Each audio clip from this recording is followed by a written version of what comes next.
again, everybody, and welcome to another edition of Browns Latest. I'm Dave Grendzynski, but you could call me Grizzer. A lot of people do, and this is where we get you caught up on some of the latest news and the tidbits that are tied to our favorite team in the NFL, the Cleveland Browns, and then we give you our take, some call it our opinion, on the news along the way. Thank you to everybody who's liked our previous episodes. All of you who have subscribed to the channel, we are that close to 14,000 subscribers. When we get there, to celebrate, we'll give the orange quarter zip a rest for just one show. We'll change the fit for one show to celebrate. When we get there, 14,000 is within reach. We're that close. So if you know somebody who hasn't subscribed yet, please ask them to subscribe. I would really appreciate it. And then to all of you who get your comments down there in the viewer comment section, we cannot thank you enough. So now the Super Bowl is in the books, right? Which means we're next, baby.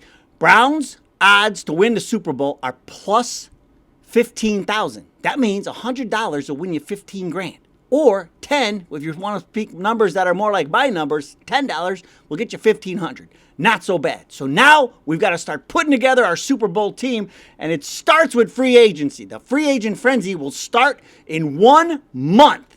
So we will review the key dates and figures you need to know. The first place you got to start when you're talking about free agents is who are the Browns free agents and who do we have to sign without a doubt. Now, if you want to go outside of the Browns and bring in some free agents, I put together a list of free agents that are not only logical for our team, but also they make sense because they're realistic and they'll fit under the cap. And then down in the viewer comments, what Browns fans need to realize about Shedeur Sanders. Oh, okay. Well, there we go. But out of the gate today, we're talking free agency. We are a month away from the free agent frenzy, and we have some numbers for you to. I know it's Monday, but we're going to have to talk about some numbers. We got to do some dates and some numbers first. But here you go. Look it. Free agency begins March 11th. So we are a month away from free agency because negotiations can start on March 9th. So the negotiation period will have already been started 1 month from today. And the Browns' projected cap, anywhere from 50 to 70 million. There's going to be some contract restructuring and thing. They have to apply the insurance credits they're getting from Deshaun Watson not playing last year, and all of that. So this is where you start. These are the numbers to start with. And then the next place you go is, okay, well, who do we have right now that are free agents that we absolutely need to figure out a way to keep them with the team? And so here is your list of Browns free agents, and we will go through and we will let you know who we should keep and who we should let move on because they are no help to us anymore. But we will start here with Joel Bitonio, who, if he decides to not retire, he's probably going to retire. He's age 34. So when you see the two numbers next to the age 30, he starts the season at age 34. He'll end the season at age 35. So if you see two numbers on a guy, that's what they're going to have a birthday during the season. And so, if there's enough restructures and things, I don't know, there might be enough room to keep him around. But the thing is this, offensive linemen, when they hit this age range, 33 to 35 is where noticeable declines in performance, athleticism, and durability typically begin. So I know everybody likes Bitonio and all that, but we can't afford to give him a bag to stick around. So, if he does not retire, then I guess the Browns will have a decision to make. He still played pretty well last year, but I think we got to get younger, man. We have to get younger on this offensive line. What's the point of, keeping him around one more year? I don't know. In my opinion, I think you're at the point where you move on from Joel Bitonio. But, same thing with Teller. Teller's 31, going to be 32 by the end of the thing. If you have an opportunity to draft a guard who's younger, if that's the way you want to go, that opportunity is there. Njoku, you know how I feel about Njoku. I think we should just let him walk. I would have traded him at the trade deadline. I would, I wouldn't be surprised if he signed with Atlanta. Cam Robinson, absolutely no way, no how, no. That is a 100% no. There's another 100% no coming up too. It's not Poaching. I just don't think they're not going to give him any money. He's in his 30s now. I'm telling you, man, this offensive line is going to get a lot younger, and you'll see even in when we get to our list of free agents, because not just through the draft, but the free agents that we can sign. We can find guys for literally the same price, sometimes less, than a guy like Batonio or Poaching. That why wouldn't you go that route? You'd get a lot younger, and in some cases, these guys might even be better. And so here's another hard no. Jack Conklin, he's gone. He is long gone. Get out of here. That guy, geez, oh man, he spent more time on injured reserve than I've been alive. Shelby Harris, I know everybody loves him. Nice guy, says funny things, says great things about Shador, but the problem is he's 34. And so I don't know. I don't know if you're going to pay an aging Shelby Harris what he may want. I don't think that's going to happen. Here's a guy you got to get, Devin Bush. I would definitely sign him. Martin Emerson, you definitely have to get him back in the fold. He's only 25, man, and I remember he tore the Achilles. He tore the Achilles on July 29th, and it's usually about a 12-month recovery. And he's been putting up some Uncle Rico videos, showing everybody he's running around doing some things. So the Browns are actually going to luck out on this because he was getting to the end of that rookie contract and he got hurt. And so now the Browns have some leverage here with Martin Emerson. And so it could end up being a one-year show-me deal or something like that just to keep Emerson in the fold, maybe something that doesn't cost the Browns as much money. And so then buys them a little more time to when they get to 2027, and we'll have even more cap space. And if Emerson can, they get him in the fold, give him a one-year deal that works for both parties, then he balls out, and then we can talk about long-term contract next year when we have even more cap space. But if you're looking to sign a guy, Tampa Bay's Jamel Dean is somebody but he's 29. I don't like that he's old, but they say he's a good cornerback too, and Tampa Bay won't want to keep him. But I want Emerson back 100%. But we're not done with this list of Browns free agents yet, because here's another one. You've got to sign this guy. Corey Bojorquez, the android, our punter. You got to get him in the fold. Got to figure that out somehow. Ford is gone.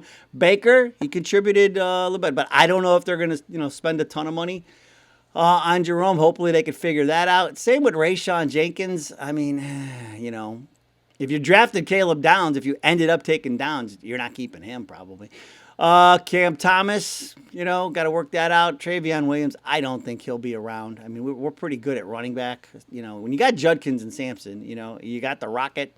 I don't know. He's probably odd man out. Now, here's a couple of interesting guys. Remember the Cincinnati game when Avery and Ross came in and shut down Higgins and Chase when Denzel Ward and Campbell went out in that game, and I thought we were cooked, and they came in and they did a heck of a job. They probably played themselves into a long-term contract, those two. So the new defensive coordinator will hopefully look at that tape and find something there.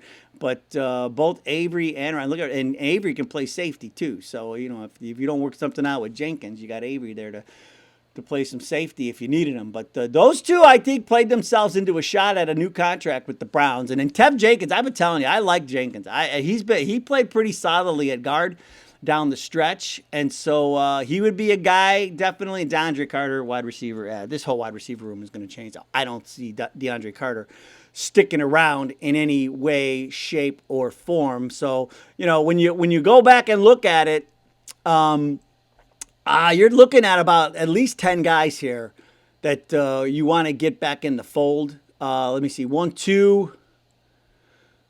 We'll call it 3, and then 4, 5, 6, 7. Yeah, like 8 or 9 guys the Browns have on their roster right now that are free agents that I would like to see them sign. So they got to get these guys back in the fold. Borkas especially. Holy moly. Gotta get him in the fold. Same with Emerson and some of these other guys. I think that, it's got to happen. Those are signings that have to happen. Now, if you want to go outside, it's not as easy to go, oh, we should sign the Green Bay left tackle, because here's the thing. The Green Bay left tackle is going to cost us way too much money. So I don't think that's going to happen. So realistically, we will draft a left tackle because that's going to be a rookie contract. But there are some linemen out there who make sense for the Browns and are realistic to sign because their contracts will not kill the cap for us. And we've mentioned this guy several times, but we start with Tyler Linderbaum from Baltimore. Why is he realistic? He's ranked as a top 3 free agent, but he's got the history with Monken. He's only 25 years old, and he could be that long-term anchor up front, man. He understands Monken's system, would be huge for Shedeur, would help the linemen out a lot, the young linemen that we're going to add alongside of him. And so the deal they're projecting for him, 4 years, $50 million. So about 12 and a half a year. It would fit within our cap space. So we could outbid Baltimore for Tyler Linderbaum. I honestly think this is going to happen. I do. I really do. Braden Smith is another name that keeps coming up. He's a right tackle, but he's 29, so he's a little older. But he's durable. He doesn't miss a lot of games. They're projecting him a 3-year deal, $33 million or $11 a year. So $11 a year for him, which realistically for a team with around $70 million in cap space, yeah, you can do that. So it's a realistic move. Then you got Elijah Vera Tucker. We've talked about him before, the guard from the Jets. He's only 26, and everybody's considering him a bounce back candidate. Can you get him with Warhop? Let Warhop work his magic on him. Our new offensive line coach. They're saying 3 years, $30 million, so $10 million a year. I like that he's 26. So he's young, but he's not. He's not a rookie coming in here raw. And it's an affordable, low risk move for the Browns if they decide to make it. So those are 3 guys already out of the gate that we could get. Now, you're like, but Dave, we also need wide receivers. And I say, okay, well, I got a couple of those for you. How about Alec Pierce? So after doing some digging, Alec Pierce, we may be able to afford him. I like him because he's 6'3". He's a vertical threat coming off a 1,000-yard season. So, he excels at deep balls.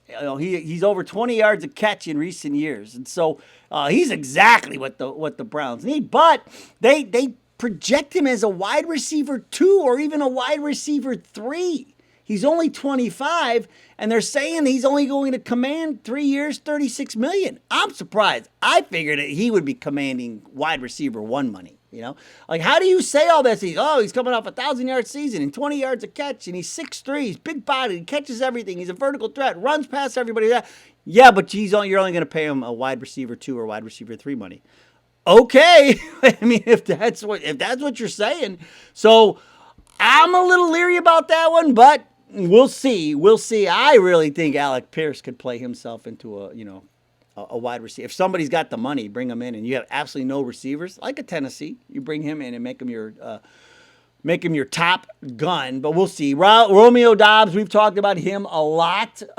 They projected him around at like 4 years, $48 million or $12 a year.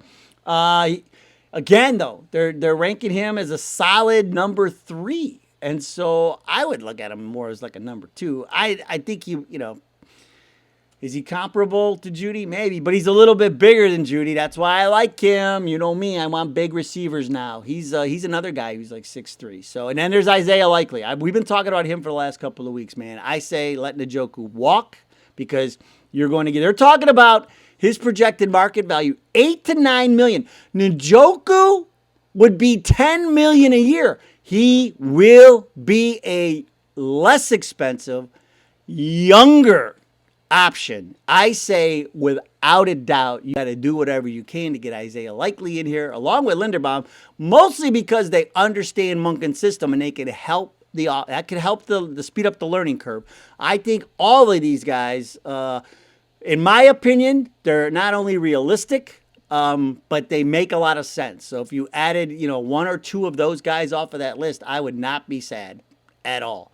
And so, or who knows, maybe they could get even a couple more than that. But, working with the cap space, and like I said, we got our own guys to sign. But so I think off of that list, again, speaking realistically, 2, maybe 3. But Andrew Barry can work his magic. And there's always some kind of secret cap move or something, that Barry does or makes. And, so that's all the stuff for the mathematicians and the people who are way smarter than me.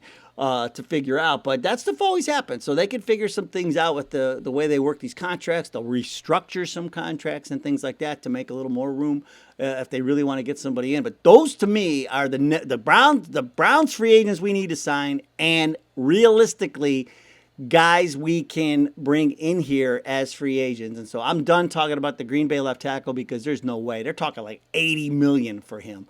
Left tackle in the NFL, if you're halfway decent, look at even Scam Robinson keeps getting a job and he's brutal. He might be the worst left tackle we ever had. But he'll be gone. We don't have to worry about him anymore. But there you go. Free agent frenzy, baby. What is never a frenzy are the viewer comments. And we will start today with Ed Glavin 92, who says, he watched the Super Bowl, okay? He says, I watched the Patriots offensive line with much interest since they were in the same predicament as our Browns last season.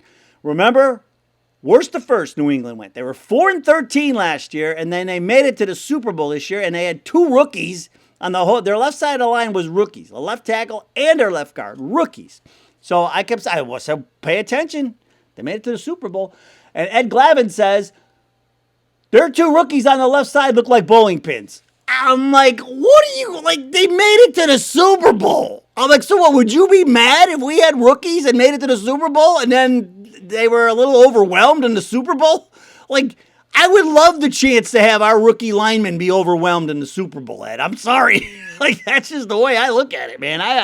Why would you, I just said pay attention because we could be in that very same situation. You hit on the right rookies and with the right coaching, this offensive line, we're going worst to first. I'm telling you that we're going worst to first, and I'm not going to complain if our 2 rookie linemen or 3 rookie, whatever, how many rookie linemen we have, don't look so great in the Super Bowl. I would just like to get to a Super Bowl. We've never even gotten to a Super Bowl yet, but we're going to win it because I'm going to put my $100 down for the win to $15,000. So, and Fan Arch was going to send us, we're going to do Radio Row the whole week next year. The Browns will be in the Super Bowl next year and will be there. I almost want to do that Anchorman moment when he forms the family, he tells everybody, I'm forming a family band and we're going to tour the countryside and you're not invited. And I almost want to say, Ed, we're going to form an offensive line with 2 or 3 rookies, and when we make it to the Super Bowl, you're not invited. But no, you're invited, Ed. So I'll just say, I told you so, Ed. But man, oh man, yes, so what? They look like bowling. They were in the Super Bowl. I'd take that all day. Rads X 10 Daddy 24. There's a lot going on there with that handle. Rads with a Z X 10 Daddy 24. I don't even want to go down the road of what that sounds like to me, but Rads says Cleveland needs guys, wide receivers, that can separate. And yeah, I agree. And that's why, you look at Alex Pierce, that's what he's known for. We will get a guy like that. But the other thing is this, when you rebuild that offensive line, a better offensive line will make for better receivers. And it all comes into place. It all falls into place when you have that offensive line up front that can buy your quarterback even just another half second or a second that gives your wide receivers a little more time to finish their route and create some separation. And so it all works hand in hand, like the historically bad offensive line that we had last year. Now, were the wide receivers we had great? No, not really.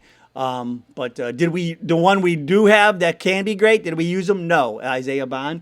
But it's going to be a lot different, and I think you're going to see the wide receivers are going to look better. That's why I'm saying Jerry Jeudy, don't write him off. I think there were a ton of distractions last year with him, and I don't think he was focused. The offense, the scheme, and Stefanski fighting with Barry and all this other stuff going on, and Gabriel, and who would sign up for that? Like, I think there was so much going on that he lost his focus a little bit. I think now he can refocus and get back to that form we saw, that connection he had with Jameis Winston. I think he'll be a lot happier and a little more focused. And so, and with a better offensive line, he should get open more, and he'll hang on to the ball more. That's what I'm thinking. I think he'll be refocused and be a lot better for us this year. Anthrop Dunglehue, great name, says, this is what we teased at the top about Shedeur. Peyton Manning threw 23 interceptions his first season, and he had every snap in camp and practice. Drake May had almost an identical season his rookie year to Sanders this year, but had all the reps. And Drake May made the Pro Bowl last year too. But I guess people hated Prime, and they were too much of a coward to say it to him. So, what do? They take it out on his son. Shake my head. The double standard is crazy. They had a sit down the other day with the CEO of Nike, and he released Shedeur's new Nike shoe and all of his gear. Gatorade released one of 6 commercials with him in it. You would think that the Browns media would be the loudest supporters, having the most and profitable quarterback, a most popular and profitable quarterback on their team. Instead, they spend every day wishing for someone else. And yeah, we've talked about this, Anthrop, and it frustrates me. I am so glass half full on this. To have Shedeur Sanders, and I was at a Super Bowl party, and we were talking about it. I'm like, how can you not be excited about? I was, coaching up some Browns fans at the Super Bowl party. I'm like, how can you not be excited about this? I mean, you don't have to worry about a quarterback. And then what we have, and they agree with me on this, and what we have on offense, it's not a complete rebuild. You got running backs, you got a tight end, you got Judy, you got Isaiah Bond. So you've got a couple of things to work with in the wide receiver room. Like, you're only needing to fill like six spot. Now, granted, the offensive line is like 5 of those 6 or 7 spots, but you have you have some experienced guys that you can mix in with the super young guys. This offense is going to be completely transformed, and Shedeur will be running with a coach who's aligned with him. It's going to be so different, man. He was fighting. I talked about running up that hill, right? The Stranger Things song. Like, he was running up that hill the entire time last year from day one. Stefanski, man, just put that giant Raiders of the Lost Ark boulder in front of him and told him, you got to push that thing out of your way, and then you got to keep. And he's throwing snakes at him and shooting arrows and all that. Like, it was like safety town for adults. Everything Shedeur was going through, everything, and he handled it like a pro. And that was the consensus among the Browns fans at the Super Bowl party. They were like, yeah, the thing is, you got to give him credit because, man, he could have easily snapped, and he didn't. He handles it like a pro. That's why I'm saying, why would you not be in favor of this if you're a Browns fan? I just don't get it. This is the most exciting time in Cleveland Browns history now, that we are heading into the 2026 season, with a quarterback who is the most popular quarterback in the league, who is so dynamic, who is so great with the media, who does great things in the community already, who is loved by the kids, who's loved by the young fan base, and he's shown that he can play in this league. And now you're going to give him a coach who believes in him? To me, the sky is the limit. What are you going to do? Do you want to sit at? That's what we said. I kept telling you, you have all of these haters who are so focused on looking for the next best thing, they don't see what's in front of them. And that's what these people do, Anthrop. That's all they're doing. They can't see what's in front of them because they're always so busy looking for the next best thing. And so someone even said at the Super Bowl party, oh, well, there could be like 6 or 7 quarterbacks in the draft. Like, yeah, well, you know what? They said the same thing about this year. And you end up with one, and nobody's even sure about that guy. And how about this? Do you know the last number 1 overall draft pick to win a Super Bowl in the last 17 years? There's only one. In the last 17 years, a quarterback taken overall number 1 in the draft, only one of them has won a Super Bowl, Matt Stafford. And that was years ago. It wasn't even recent. So you're going to hitch your wagon up to that unknown when you got a guy in your room right now who looks like he can dominate every game he plays if he's got the right play calls, if he's got a coach that knows what he's doing? I'll tell you, Anthrop, every Browns fans should be signing up for that. We got to get glass half full on this, man. We have got to get everybody together on Shedeur Sanders, get behind him, send the positive vibes, and let's get to the Super Bowl next year. New England just did it. There is no reason why we can't do it. Go Browns. Thank you, Anthrop. Appreciate it. Raymond Morris, 4387. If we take Caleb Downs at 6, we could give him the nickname Pick 6 if he starts taking interceptions back. I love that idea. But I really do want Carnell Tate. But if Tate's gone and it works out, yeah, if you took Downs, that would be a great, if we took him at 6, that would be a great nickname for him. We'd call him Pick 6. And we will end today with Jay Dussault, who makes a return to the viewer comments because we have an explanation. Remember, I said he spelled Dussault like he's from France or like Louisiana or something like that. Like he's a French guy. And Jay Dussault wrote us back and he said, "Yo, Grizz, thanks for reading my comment." Well, you're very welcome, Jay Dussault. And he said, "And thank you for pronouncing my name correctly. I am a Frenchie, but I'm from Vermont." So there you go. Listen, I work hard to pronounce names correctly. Well, part of it, when I do play-by-play or color commentary on the radio or for Spectrum and things like that, I want to pronounce everybody's name correctly because my last name, if you've noticed, is not the easiest to say. It doesn't necessarily roll off the tongue. And so I've heard so many people, especially like when you get a telemarketer or something, call the hotline. I'll never forget this one day. We got a telemarketer back in the days of telemarketers and landlines, and they're like, "Hi, is Mr. Ganowski there?" or something. I'm like, there's not even an A in my name. You're going to try to get on the phone and sell me something, and you don't even take, 10 seconds to look at it and at least just try to sound it out. That's always, so I've always been really, and so if I screw up a name, it really bugs me. And that's why I want people to tell me. And that's why I try really, really hard to get it right. And so sometimes it's hard here because I have to, I go phonetically or whatever. But I appreciate it when you guys write me back and coach me up. So Jay Dussault, I'm very grateful that you let us know that you are a Frenchie. And I was going down the right path. So thank you so very much. Okay. Hope you enjoyed the Super Bowl. We'll be in it next year. We'll enjoy it even more. And then we'll see what's going on with the Schwartz, where we'll be on DC Watch this week. We're always on a watch. We're on Head Coach Watch, then we're on Schwartz Watch, now we're on DC Watch every week. Never a dull moment when you're a Cleveland Browns fan. All right, get those bets in, plus 15,000. They're going to start going down. We start getting these draft picks and everything. They're going to notice. They're going to be, man, they got Shedeur and all those picks. Woo! They're going to Super Bowl. All right, go Browns. We will see you next time.